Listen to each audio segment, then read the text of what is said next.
Welcome back to Scarlet and Maize. I'm Adam. I'm Zach. Texas 31, Michigan 12. Matt Hinton tweeted, Michigan's in for a long year, but getting your ring, losing the whole team, and completely blowing off the hangover season is a narrative arc I respect. And that's like what I'm aiming for, to be honest. So look, it sucks that Quinn Ewers picked apart Michigan's defense on mostly short passes, but also some longer ones, and on a couple scrambles. But if there was one active college football player with any sort of ties to Ohio State to beat Michigan, I would rather it be the guy currently at Texas than like anybody else. It feels like all of my best case, worst case takes about how the season would go are coming up worst case. Yeah. And it kind of sucks. I'm honestly, through 2 games, not a big fan of Wink Martindale running the defense. The offensive line took a bigger step back than I anticipated. Now, hopefully they can gel. I haven't lost hope on the O-line, but so far they've looked bad. They did lose their top 6 guys, but I said it wasn't going to be that big of a deal. Donovan Edwards still has zero vision with the ball. I could go on for a while. I think the only guy overperforming is Dominic Zavada, who's 5 for 5 on field goals, but he's also 3 for 3 on kicks over 50 yards, which is a double-edged sword because it means Michigan keeps stalling out before they're able to give him closer field goals. Wow. So thankfully he keeps making them. Hopefully he doesn't have to keep kicking over 50 yards, Right. At least consistently. But I've seen some film breakdown type things that seem to conclude that Michigan's offensive line is close to getting some things together. But I still think, honestly, I'd like to sim to next season. Yeah. This, like, we disagreed last week. I said it could go off the rails. You said, I don't think it will. And I said, it could if there's turnovers and whatever. And then there were some turnovers, and Texas easily could have just run it up if they wanted to. I'm thankful to Sark for not. But I think the same can be said for the season, where it can go off the rails even if it doesn't necessarily need to. And so hopefully it doesn't. Best case moving forward, hopefully Wink Martindale calls his old protege Jesse Minter and decides to become more like him. No more Mason Graham at defensive end, which doesn't make sense. Way fewer blitzes, more coverage switch-ups. On offense, honestly, just put Donovan Edwards at wide receiver. He's not the best running back.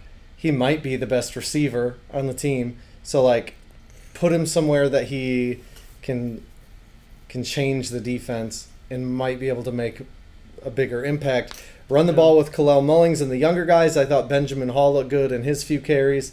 Let's see what Jordan Marshall can do. Hopefully the O-line clicks a little better. So we can at least get some better lanes for the running backs. Although it was the first or second drive, and Donovan Edwards got the ball, and there was a huge cutback lane. It could have been a touchdown, and he did what he always does and just ran into the line and got like 3 yards. It's just frustrating. Davis Warren was actually extremely accurate on throws over like 20 yards. He was like 4 for 5 on throws over 20 yards or something. Yeah. I also thought he was really good throwing on the move. It's when he just dropped back, he would get pressure or no, people would, whatever. He would miss some throws. Whatever. Hopefully next year Jaden Davis will be ready as a redshirt freshman, or someone, Kyle McCord, enters the portal. Yeah. And Michigan can get someone, because this, even, like, I did a lot of best case, worst case. My best case, if I could redo it, would be closer to the worst case than whatever. I don't think 10-2 is going to happen, even if some of these things start clicking. Yeah. But part of that is the schedule. Michigan's got a tough schedule. You got anything for this game? Yeah, I mean, it's a tough loss, but, I mean, they have a whole lot of new this year, and they played against a team that made the college football playoff last year and brought back their starting quarterback, which is always huge in college football, and he's probably the best Texas quarterback since Colt McCoy. And so as embarrassing as this loss was, I don't think the sky is falling for them. It's a long season. They can get the offense. You said it sounds like the offensive line's close to figuring it out. But, I mean, like you said, they have a tough schedule. I could see them easily losing 5 games this year, like just the way it looks right now. Yeah. But I do Yeah. think too. Like I was way more down about the team during and immediately following the game than now. Like Yeah. now, okay, you've had time to think. Yet Texas is. I don't think Texas is as good as Michigan was last year, but they are, I don't think, very far off. They have a ton of experience. They returned all 5 linemen. They have Quinn Ewers. Mm-hmm. Michigan doesn't have. I mean, they replaced the top 6 O linemen. They have a walk-on quarterback right Yeah. now. Like, yeah. Yeah. And Wink Martindale is more different than Jesse Minner than I think a lot of people were anticipating. Yeah. And I mean, hopefully and he it's reins that in. and with the new college football playoff, they could lose 3 games and there's a chance that they could sneak into the playoff. But I mean, during the game, I was actively not thinking about the playoff even at 12 teams because it was if they don't get better, there's 0 chance even at 12. Yeah. So I agree. Ohio State 56, MAC team number 2-0.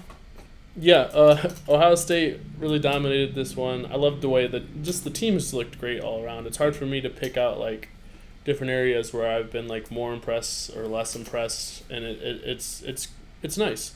The defense through 2 games has given up the least amount of yards per play in the country. I get they played 2 MAC schools, but it's still really impressive, and it's fun to see that defense flying around. I love the defense. The defense under Jim Knowles has gotten better every single year. I do have to say I was wrong about Jim Knowles. Yeah. I mean, they hired him. I was like, Big 12, okay. Yeah.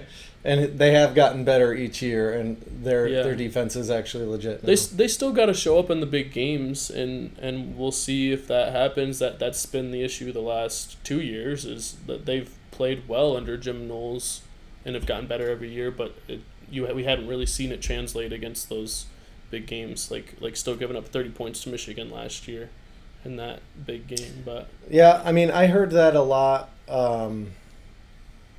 Just at different points of like, oh, you guys say you have a top 10 defense and then you play big schools and you don't put up those numbers. And I'm like, yeah. I mean, yeah, that's how it works. Like, yeah, you play harder teams. So Right. even And 30 points against Michigan was low for their average. I think it was one of the least amount of points they scored all year. I'm pretty sure it might have been. I think so. It might have been the least, other than the Alabama game, which I think they went over it in overtime. Right. What was I don't remember the final score of that game, but yeah, I just love Ohio State. I love the defense.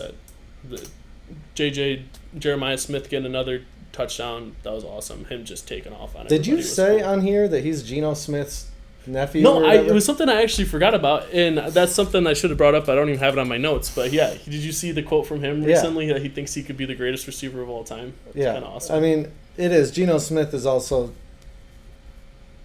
He's a Pro Bowl quarterback mid playoffs. Yeah, he's fine.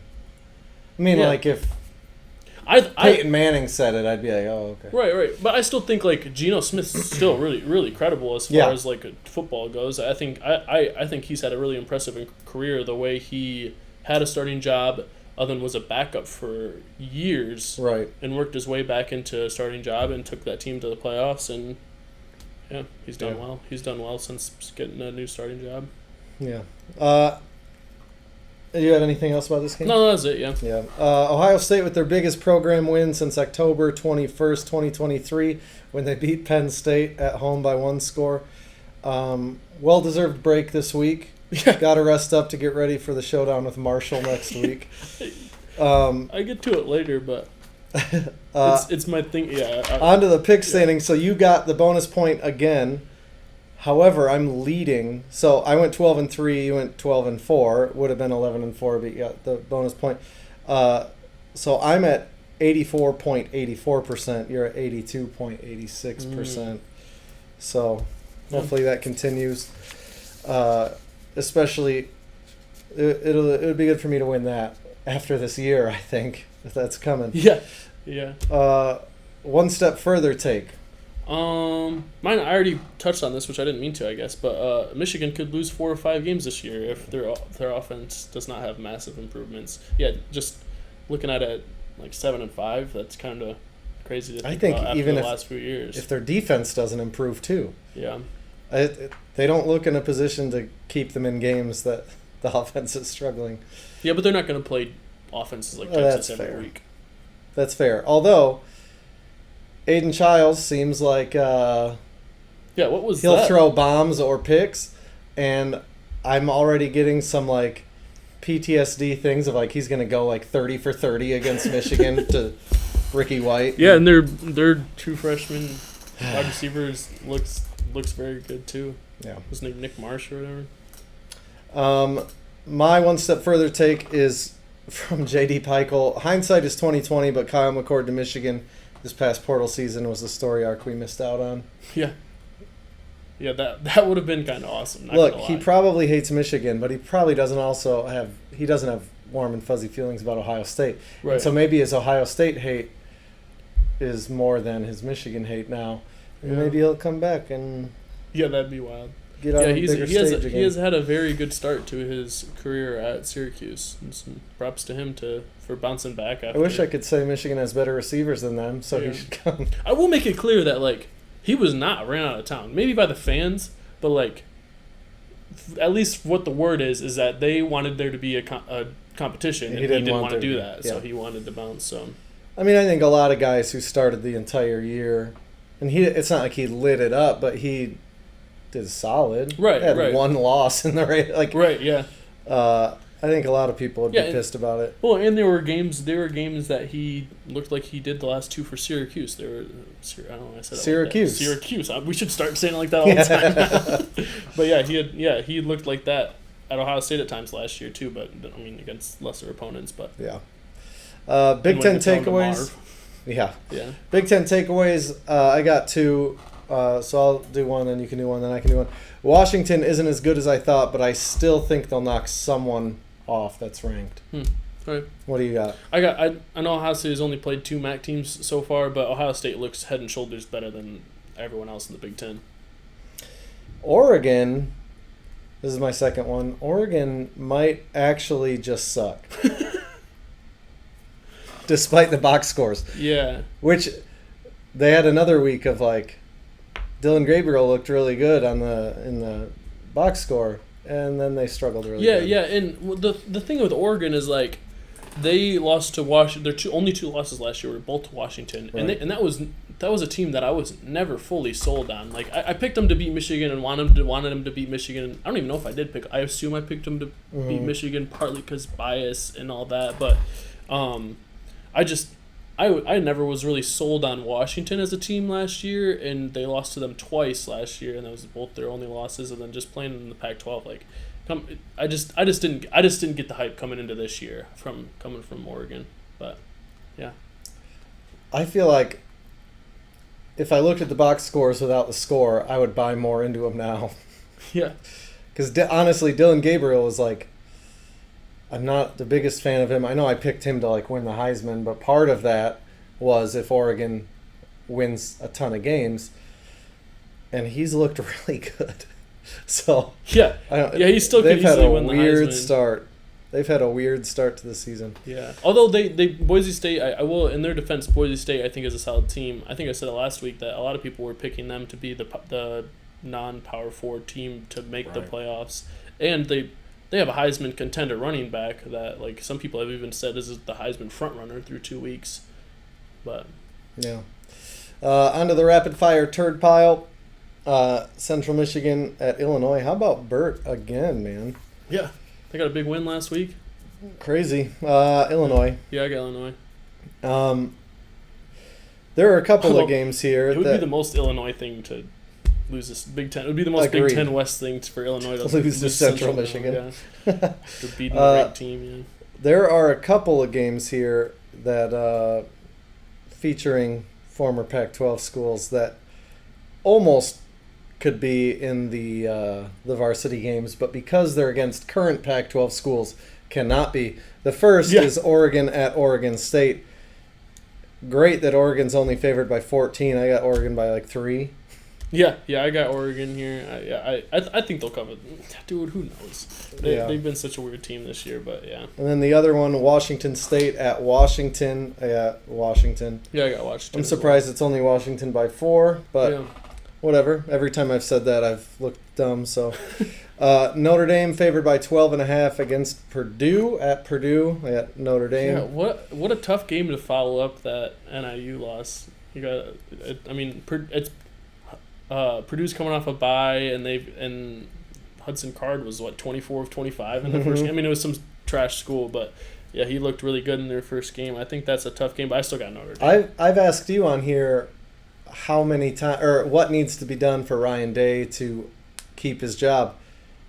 I think we're starting to get to that point with Marcus Freeman. He has an embarrassing loss like every year. Yeah. Because like not just like a bad loss against a good team, but an embarrassing loss. Yeah. I don't know. Yeah. He is a first-time head coach. This is his first job, so I think that they'll probably give him a little more grace. Yeah. But yeah. Prairie View at Michigan State. 3-0 Michigan State, huh? Who'd have thought? Not me. Yeah, I got Michigan State. Yep, me too. Nevada at Minnesota. Troy at Iowa again favored by more than they'll score. Yeah, I thought that spread was a little interesting. Iowa, though. Yep. Northern Iowa at Nebraska. Yeah. Is Nebraska legit? I'm. What do you mean by legit? Like make the college football playoff legit? Contend in the Big Ten. How about that? Not win it, but be there. Be a game or two in the running. I could see them coming down to the end of the season being a game or two within being the second team in the Big Ten championship. I don't remember their schedule, but I remember hearing that they have a really easy schedule the rest of the way too. I mean, it's not like they don't play anybody, but they have an easy Big Ten schedule. Gotcha. I was gonna say they've had a really easy schedule so far. Yeah. Indiana favored at UCLA by 2.5. Yeah. Indiana's scoring like 100 points a game. Yeah. I got Indiana by more than 2.5 here. Yeah. I got Indiana by 1 here. Or wait, no, I actually picked UCLA. I'm going to change that. Indiana. It's Indiana. Yeah, I got Indiana as well. Eastern Illinois at Northwestern. I got Northwestern. I'll probably regret that. Maryland favored by 2.5 at Virginia. I got Maryland. Yeah, I got Maryland as well. They just bummed me out last week, that's all. Yeah. Varsity games, this one maybe shouldn't have been, but, I mean, either of them. Alabama favored by 16 at Wisconsin. I think Alabama's going to win by 1 million. Yeah, I think... Luke Fickell. Okay, hear me out. I was going to put this in my notes, and I forgot, but then I just remembered. Is Luke Fickell just a shitty coach who had Desmond Ridder for a little bit? That's the thing is that Cincinnati team did have, like, they had a lot of guys get drafted. Yeah. Like, Sauce Gardner, he's one of the best and Wisconsin has looked like a MAC school. Yeah. Last year and then so far this year. Yeah, it's interesting. I don't know. I got Alabama, but I think Wisconsin will cover the spread here at home. Did Michigan State dodge a bullet by not hiring Luke Fickell? I don't know. Arkansas State at Michigan by 24. They better. I got Michigan. You spit on the last time you talked on that. I just spit everywhere. Yeah. It's just we're just spitting today. It happens. Yeah, I got Michigan. Right. I don't think they'll cover the spread though. Yeah. Game of the week. Number 24 Boston College at number 6 Missouri, who's favored by 16.5. What do you think? Yeah, I think that spread's a little generous. I don't think Missouri's that good. I mean, I get they're ranked 6th, but I think is that some like bitterness from last year talking? No. Okay. No. Just curious. Not at all. I actually Missouri as a program, I don't mind. I had a dynasty with my friend of mine on NCAA 14 that we played for years, and I was Missouri for a while, so I kind of like Missouri. You had to get that block M without the maize and blue, huh? Sure. I mean, it was just like a. You said what you said. I like their jerseys. They got way better jerseys with the yellow in there, and I'm just a fan of yellow in general. And I like their all black jerseys. Their all black jerseys are pretty sick. But yeah, I like Missouri here. They've got a good defense, and they've got one of the best wide receivers in the country. And although I think the spread is a little much here, I still got the Tigers by 7. Okay. Yeah, I'm liking Boston College under Bill O'Brien and think it's closer than this, but I still have Missouri to win, just like you. My question is, what does Bill O'Brien have to do to get a better job offer next season? And I mean a head coaching job. Just I don't mean a Chip Kelly thing. Yeah. I mean, I wonder what he has to do to get a better job. And maybe it's just exist because he's Bill O'Brien and has his own cred already. But yeah, Yeah, it'll be interesting. I'm gonna say Missouri by 10. I was thinking 7 too, but I'll switch it up. Well, we could just both do 7 and just do no bonus point this week. If we're on the same page. No, I need to risk it All right. so I keep winning. That's bad logic. Things no one is talking about. Mine is that Sharon Moore's lack of contract being a sign that the Boogeyman Hammer is coming. Because he signed his contract today. Oh, he did? Officially, yeah. Interesting. I thought that was so weird that because like they've got like the whole post of him like signing something. That was the Non-disclosure agreement. no, the under memorandum of understanding or whatever. Yeah. Basically, like all of the contract just without it being finalized. So he's been Right. paid like the contract says he should be, but it hasn't been finalized until now. Gotcha. Interesting. Yeah, mine is. It sucks that Ohio State already has a bye. Like, what the heck? I got in my notes. I got 4 question marks. Ohio State has a bye already, and I'm just a little disappointed. I want to watch the Buckeyes. See, I'm a little jealous. I'd love to not watch football this weekend. Tweet of the week. Mine is from @CFBRep. Quinn Ewers really left Ohio State over 2 years ago and beat Michigan before they did. Dang, got him. Got him. Shout out Quinn Ewers. I don't have a tweet of the week. Oh, shout out Quinn Ewers. I like Quinn Ewers still. I think I get why he transferred. You know, he'd go back to the hometown team. He would have had to sit out a year or whatever. You know, but you know, I think he would have been in a better position this year at Ohio State. Oh, for sure. Or even last year. If Ohio State had Quinn last year, that would have been pretty nasty. Oh, I think the game would have played out maybe a little different. Probably a lot different. Could be. The Michigan's defense was also a lot better then too, so I don't know. Yeah. But Ohio State's wide receivers were a lot better then than Texas is this year. That's very true. Yeah. Also better this year. Also true. Yeah. Well, with that, see you next week. Go Blue. It's a bye week, so go Tigers.